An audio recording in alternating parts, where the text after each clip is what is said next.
Olá, meu nome é Araceli, eu sou professora de ciências e hoje eu vou falar sobre eletricidade e magnetismo para o 8º ano. Então, a habilidade que nós iremos trabalhar é planejar e construir circuitos elétricos com pilha, bateria, fio, lâmpadas e outros dispositivos e compará-los a circuitos elétricos residenciais. Primeiramente, nós vamos falar sobre eletrização. Então, a eletrização, ela pode ser por contato, por indução, por atrito, e é quando um corpo fica eletrizado com cargas positivas ou negativas, ele fica carregado. A eletrização, ela pode acontecer por contato. Então, um exemplo é quando a gente passa uma caneta no cabelo, por alguns segundos, a caneta vai ficar carregada negativamente. E quando eu ponho no material neutro, ela vai se atrair. Isso por quê? Porque daí vai ter um corpo neutro com carga diferente da caneta que está eletrizada negativamente. Então, corpos com cargas diferentes vão se atrair, com cargas iguais vão se repelir. Condutores elétricos e isolantes elétricos. Para montar um circuito elétrico, eu preciso de alguns materiais condutores e alguns isolantes. Os condutores são materiais metálicos e os metais eles têm ligações que deixam os elétrons se movimentando e isso faz com que passe bem a eletricidade. Os isolantes eles já têm uma dificuldade de passar bem a eletricidade. Então, alguns exemplos de isolantes são borracha, vidro, madeira, são materiais que servem para isolar a eletricidade. A corrente elétrica. Como eu falei para vocês, os elétrons, eles ficam se movimentando no material. Quando eu tenho um material metálico e coloco ele em um gerador elétrico, esse material metálico vai fazer com que os elétrons se ordenem e produza uma corrente elétrica. É como se fosse um encanamento da nossa casa e a água está passando lá por dentro. Isso daqui é um fio condutor onde a corrente elétrica está passando por dentro. A corrente elétrica, ela pode ser medida num aparelho chamado amperímetro e a unidade de medida é o ampere, que é uma letra A maiúscula. O gerador elétrico. O gerador elétrico é um dispositivo que vai manter a tensão elétrica e vai fazer com que a corrente fique passando pelos fios condutores. O gerador elétrico, ele pode ser de vários tipos, né? Ele vai transformar vários tipos de energia em energia elétrica. Um exemplo aqui está a pilha, que é energia química, tem substâncias químicas dentro dela, que vai se transformar em energia elétrica. A corrente elétrica também tem uma tensão, pode ser mais fraca ou mais forte. Geralmente, nas nossas casas, nós temos dois tipos de tensão. 127 volts ou 220. Se a gente comprar um aparelho eletrônico e não observar a voltagem, nós podemos ter um problema quando colocar na tomada. Então, ou não vai funcionar, vai queimar. Então, sempre a gente tem que estar atento à voltagem da tomada nas nossas casas e os equipamentos que a gente compra. Alguns são bivolts, dá para colocar em qualquer lugar, qualquer uma. A resistência elétrica é a dificuldade que o material tem de deixar com que a corrente elétrica flua. Então, existem alguns aparelhos resistores, chamados também de resistência, que servem para transformar energia elétrica em energia térmica. Então, quais são os aparelhos que têm resistência? Forno elétrico, churrasqueira elétrica, secador de cabelo, chuveiro elétrico, que vai fazer com que a energia elétrica se transforme em energia térmica para esquentar a água, esquentar o ar e funcionar da maneira correta.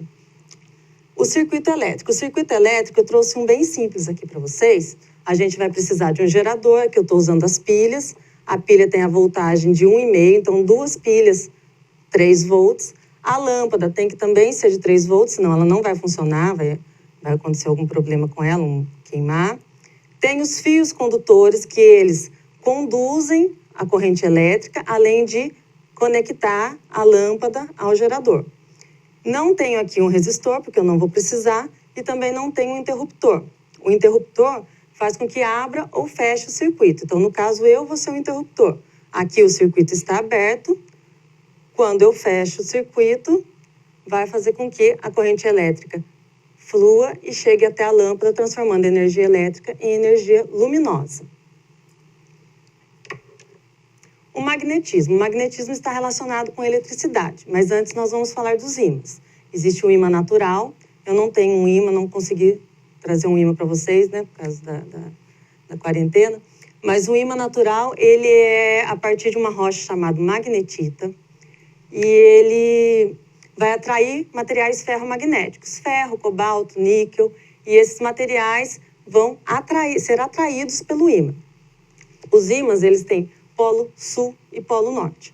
Novamente, os polos opostos vão se atrair, os polos iguais vão se repelir.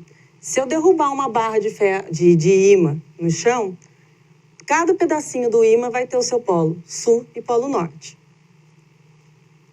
O campo magnético. Quando a gente está com um ímã próximo de um material ferromagnético, um ímã próximo de outro ímã, a gente consegue sentir uma força de atração entre eles. Conforme a gente vai se afastando, essa força vai diminuindo. Essa força de atração é chamada de campo magnético.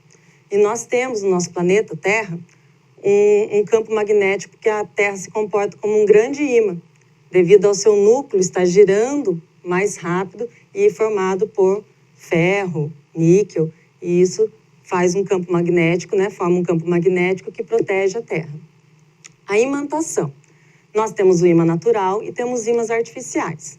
Os ímãs artificiais, quando eu pego um material ferromagnético e esfrego no ímã, esse vai ficar temporariamente imantado ou magnetizado, fazendo com que se comporte como um ímã por algum tempo. Tem alguns ímãs também permanentes, que é o caso da agulha da bússola. A agulha da bússola, ele passa por um processo de imantação para que ela fique imantada e se oriente para o norte do campo magnético da Terra. O eletromagnetismo. Como eu falei para vocês, a eletricidade está relacionada ao magnetismo. Por quê? Porque eu consigo gerar corrente elétrica com ímã, assim como eu consigo construir um ímã com corrente elétrica. E como que eu faço? É um ímã artificial, chamado de eletroímã. Eu preciso de um material ferromagnético, aqui eu tenho um prego de ferro. O fio condutor, que eu vou fazer uma bobina, uma espiral em volta dele. E eu tenho que ligar esse fio condutor em um gerador.